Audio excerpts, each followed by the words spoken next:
Bonjour et bienvenue sur l'atelier de Fanoria. Nous allons parler de l'homme dont Boucher lui-même gravait les dessins avec révérence. L'homme sans lequel le XVIIIe siècle français n'aurait pas été ce qu'il fut. L'homme qui inventa presque seul un genre pictural entier que l'Académie royale dut créer spécialement pour lui, faute de savoir où le classer. Cet homme, c'est Antoine Watteau.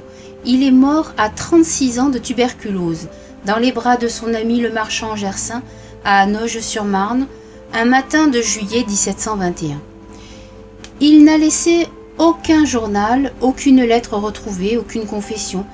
Il était discret, solitaire, irritable, d'une santé qui le trahissait depuis l'enfance, et pourtant, en 15 ans de carrière active, il a produit plus de 200 tableaux et des milliers de dessins qui ont bouleversé la peinture française, anticipé l'impressionnisme, fasciné Baudelaire, Verlaine, Rilke et continue d'émouvoir aujourd'hui chaque visiteur qui s'arrête devant le pèlerinage à l'île de Cythère au Louvre. Installez-vous, cette histoire est belle, mélancolique et brève, comme une fête galante dans un jardin d'automne. Jean-Antoine Watteau naît le 10 octobre 1684 à Valenciennes, une ville du Hainaut qui n'est française que depuis 6 ans lorsqu'il vient au monde. Louis XIV avait conquis ce territoire sur l'Espagne en 1677 et 1678, lors des traités de Nimègue. Watteau est donc, au sens strict, un enfant de la Nouvelle-France, né dans une ville encore imprégnée de sa double culture flamande et espagnole, à la frontière entre deux mondes artistiques. Son père, Jean-Philippe Watteau, est maître couvreur et marchand de tuiles, un artisan de bonne réputation locale, assez à l'aise pour vivre dans une maison de la rue Verte. Mais c'est un homme difficile, décrit par ses contemporains comme querelleur et violent, porté sur la boisson, qui fut plusieurs fois convoqué en justice pour ses comportements. Sa mère, Michel Lardenois, est femme au foyer. Antoine est le deuxième de leurs 4 fils. Cette enfance sans tendresse laisse des traces profondes. Le jeune Antoine grandit dans un foyer tendu où l'affection n'est pas la première langue. Les biographes s'accordent à voir dans cette atmosphère familiale difficile l'une des sources du repli intérieur de Watteau, de sa mélancolie constitutive, de ce tempérament solitaire et méfiant qui le caractérisera toute sa vie. Peut-être aussi de sa santé fragile, la tuberculose qu'il contracte jeune et qui le suivra jusqu'à sa mort. Dès l'âge de 10 ans, la famille reconnaît sa vocation artistique et le place en apprentissage chez Jacques-Albert Gérin, l'un des peintres les mieux établis de Valenciennes. Gérin travaille dans la tradition flamande, portraits, scènes de genre, compositions religieuses. Et le jeune Antoine y apprend les rudiments du dessin et de la peinture. Puis, en 1702, Gérin meurt, l'apprentissage s'interrompt, Watteau a 18 ans, et une seule certitude, Paris. Watteau arrive à Paris en 1702, sans argent, sans recommandation, sans réseau. La ville est immense et indifférente. Il faut vivre. Il trouve un emploi chez un fabricant de tableaux de dévotion établi sur le pont Notre-Dame, l'un de ces marchands qui vendent en série des images religieuses destinées aux paroisses et aux dévots. Le travail consiste à copier des tableaux hollandais et des scènes de genre à la chaîne, pour quelques livres par semaine et la soupe tous les jours, selon l'expression de son ami Gersaint. C'est un travail épuisant et ingrat, mais ce n'est pas rien, car dans cet atelier de copiste, anonyme du pont Notre-Dame, Watteau acquiert une maîtrise technique considérable, en reproduisant en série les maîtres hollandais. Et cette familiarité avec la peinture nordique, ses lumières intimes, ses textures précises, ses personnages populaires, va nourrir discrètement toute son œuvre à venir. C'est dans ce même milieu des marchands d'estampes que Watteau fait vers 1704 la rencontre qui change tout, Claude Gillot. Gillot est un peintre, dessinateur, graveur et décorateur de théâtre d'une fantaisie inépuisable, spécialisé dans les scènes de la Commedia dell'arte italienne, ses troupes de comédiens masqués, Harlequin, Pierrot, Colombine, Scaramouche, qui se produisent sur les scènes parisiennes et enchantent la ville. Gillot voit les dessins de Watteau et l'invite à s'installer chez lui. C'est chez Gillot, dans cette atmosphère de théâtre, de costumes, de masques et de répliques improvisées, que Watteau prend le goût des personnages de comédie et des fêtes en plein air.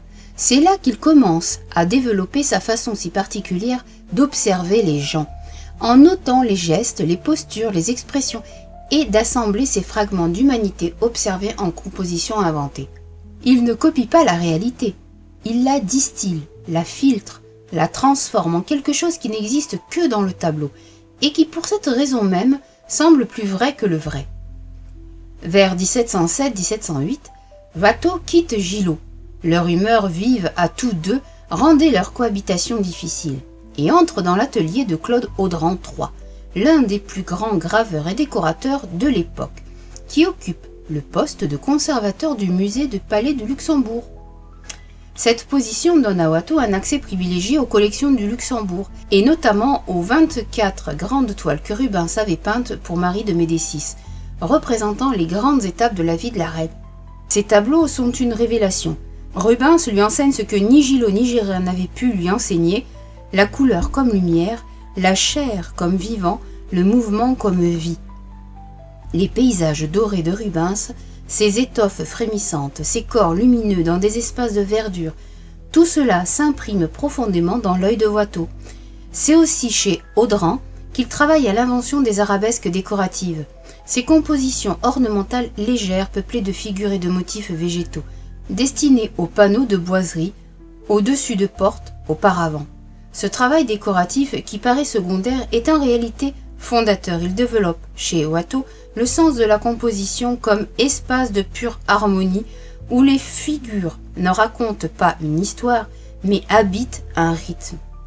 En 1709, Watteau se présente au concours du Grand Prix de Rome à l'Académie royale. Il échoue, n'obtenant que le second rang. C'est une déception, mais il ne partira jamais en Italie de son vivant. Ce qu'il connaîtra de la peinture italienne, il le découvrira dans les collections privées de ses mécènes, et notamment chez Pierre Crozat. Pierre Crozat est l'un des hommes les plus riches de France, banquier, financier, collectionneur d'une envergure exceptionnelle, qui réunit dans son hôtel particulier de la rue de Richelieu l'une des plus grandes collections de dessins et de tableaux anciens d'Europe. Il possède des Raphaël, des Titien, des Véronèse, des Corrège, des Rubens, des Van Dyck, et il invite Watteau à séjourner chez lui. Ce séjour chez Crozat, probablement entre 1712 et 1717, avec des interruptions, est pour Watteau ce que les années romaines avaient été pour Fragonard, ou le Louvre pour Berthe Morisot. Une école immense, silencieuse et irremplaçable. Watteau passe des heures à étudier et à copier les grands dessins de la collection Crozat. Il absorbe la grâce fluide de Raphaël, la chaleur colorée des Vénitiens, la liberté de touche des Flamands. C'est pendant ces années que son style atteint sa pleine maturité, et c'est dans cet entourage de collectionneurs éclairés et d'amateurs lettrés qu'il continue le réseau d'amitié qui lui servira de soutien toute sa vie. Nicolas Hénin, Antoine de la Rocque, Jean de Julienne, ce manufacturier ami des arts qui fera graver après sa mort l'intégralité de ses dessins pour les transmettre à la postérité. En 1712, il est agréé à l'Académie royale à l'unanimité. Une reconnaissance majeure pour un homme de 28 ans. Mais l'Académie attend de lui, comme de tout nouvel agrégé, un morceau de réception. Un tableau officiel qui confirmera son admission définitive. Watteau tarde. Il remet encore, les années passent, et en 1717, il présente enfin son tableau de réception, le pèlerinage à l'île de Cythère. Le tableau que Watteau remet à l'Académie en 1717 pose un problème immédiat aux membres du jury. Dans quelle catégorie le classer? La hiérarchie académique des genres est stricte. En haut, la peinture d'histoire, sujet mythologique, biblique, historique. Puis le portrait. Puis la peinture de genre, scène de la vie quotidienne. Puis le paysage et la nature morte. Aucune de ces catégories ne convient au tableau de Watteau. Ce n'est pas de la peinture d'histoire. Ces personnages ne sont pas des dieux ni des héros. Ce n'est pas vraiment de la scène de genre. L'atmosphère est trop poétique, trop irréelle. Ce n'est pas un portrait. L'Académie prend une décision sans précédent. Elle crée pour Watteau une nouvelle catégorie qu'elle intitule « Peinture de fête galante ». C'est un aveu et un hommage simultanés. Aveu qu'il est inclassable, hommage qu'il a inventé quelque chose que les catégories existantes ne pouvaient contenir. Qu'est-ce qu'une fête galante? C'est une scène en plein air dans un parc ou un jardin naturel où des personnages élégamment vêtus, souvent en costume de théâtre ou de berger idéalisé, se retrouvent pour se promener, converser, faire de la musique, jouer ou simplement être ensemble dans la lumière dorée d'un après-midi éternel. Les figures sont presque toujours par couple ou par petits groupes.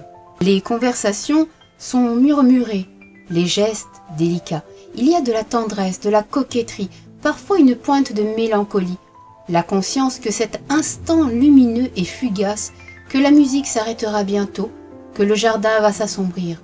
Ce que Watteau a inventé, c'est une façon de peindre le sentiment amoureux et la sociabilité mondaine, sans les anecdoter, sans les réduire à une histoire. Ces tableaux ne racontent rien, ils évoquent tout. Ils capturent une atmosphère, un instant suspendu entre le rêve et la réalité, entre la joie et sa fragilité. Le pèlerinage à l'île de Cythère, 1717, musée du Louvre, est sans conteste son œuvre la plus célèbre et la plus commentée.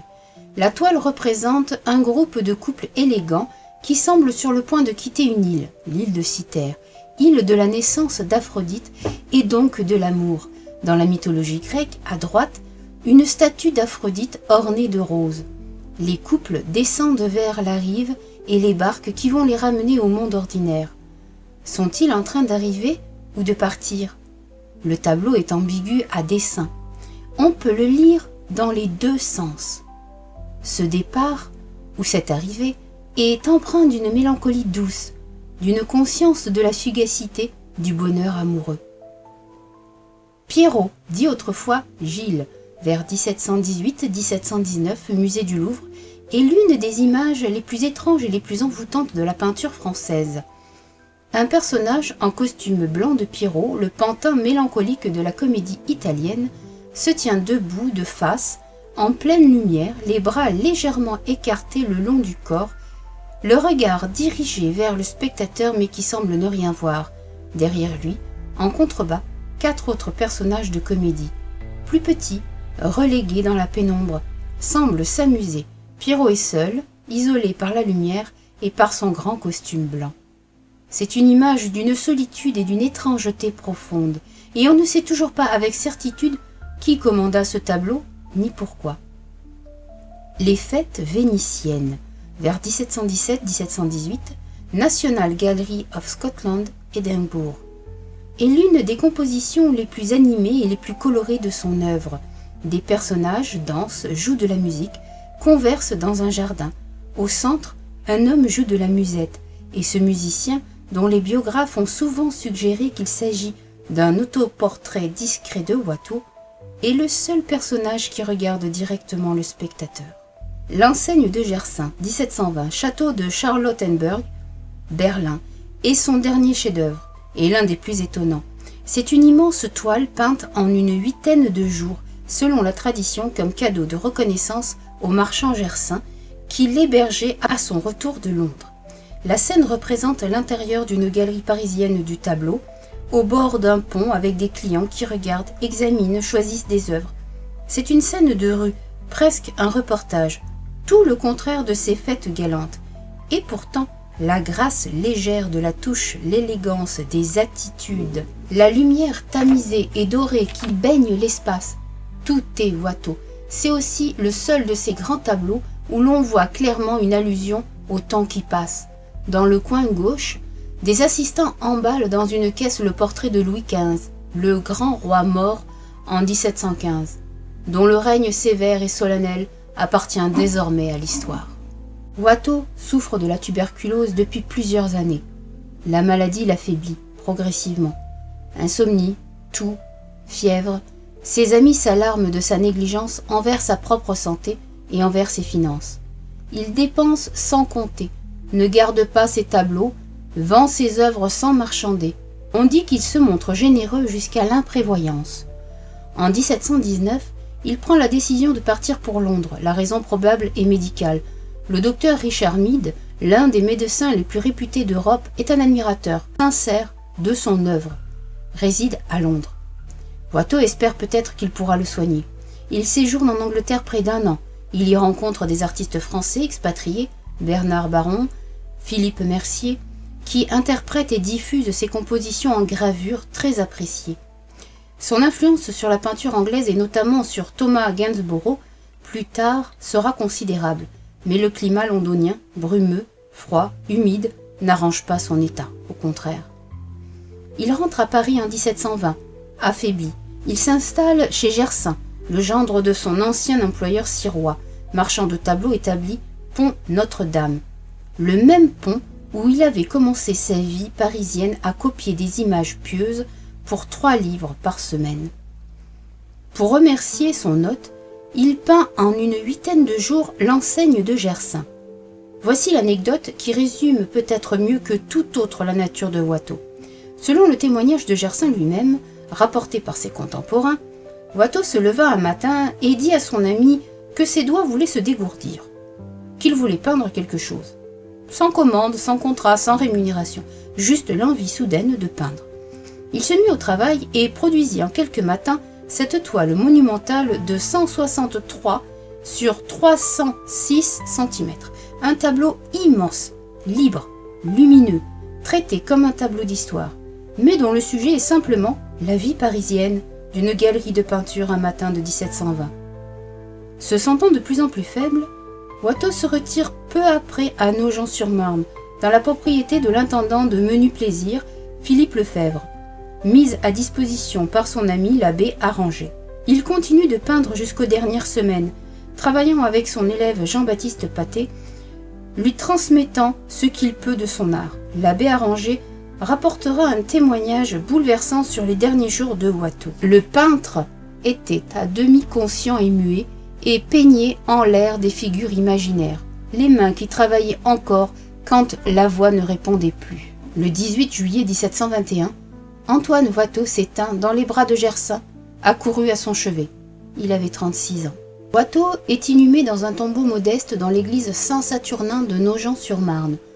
Lors de la Révolution de 1789, les tombeaux de l'église sont profanés et les ossements jetés dans une fosse commune. On perdra toute trace physique du peintre. Au XIXe siècle, un cénotaphe orné d'un buste en marbre est inauguré en 1865 sur l'endroit présumé de la fosse, mais Watteau lui-même n'est plus là que comme une absence. Son ami Jean de Julienne entreprend après sa mort un travail de mémoire exceptionnel. Il fait graver l'intégralité des œuvres de Watteau, peintures et dessins, dans un recueil en 4 volumes. Les figures de différents caractères. Cette publication colossale assure la diffusion de l'œuvre dans toute l'Europe.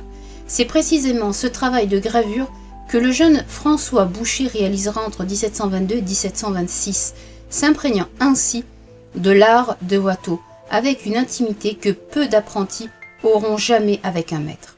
Gersaint est chargé de vendre les œuvres restantes du peintre. Il en obtient 3000 livres. Ce qui est une somme honnête pour l'époque, mais qui dit aussi combien la cote de Watteau était encore modeste. Elle ne cessera de monter ensuite jusqu'à faire de ses tableaux parmi les plus disputés des ventes aux enchères internationales. L'héritage de Watteau est immense et ramifié dans toutes les directions. D'abord, un héritage direct sur ses contemporains et successeurs immédiats. Boucher, Fragonard, Nicolas Lancret, Jean-Baptiste Pathé, tous se définissent par rapport à lui, dans l'imitation et dans l'émulation. Le style rococo dans son entier lui doit son atmosphère fondatrice, cet art de la légèreté mélancolique, de la fête qui sait qu'elle finira. Ensuite, une influence sur les écrivains et poètes des siècles suivants. Baudelaire lui consacre l'un des plus beaux quatrains de ses phares, dans les fleurs du mal. Watteau, ce carnaval où bien des cœurs illustres, comme des papillons, errent en flamboyant, décors frais et légers éclairés par les lustres, que verse la folie à ce bal tournoyant. Verlaine intitulera « Fête galante » l'un de ses recueils de poèmes les plus célèbres, directement inspiré par l'atmosphère des tableaux de Watteau. Rilke lui consacre des vers, Solaire l'analyse, l'œuvre continue de raisonner. Enfin, certains historiens d'art ont identifié dans sa touche libre, dans sa façon de poser la couleur par petites touches vibrantes, dans sa manière de saisir la lumière sur les étoffes et les visages, une anticipation de l'impressionnisme. Un siècle et demi avant Monet et Renoir.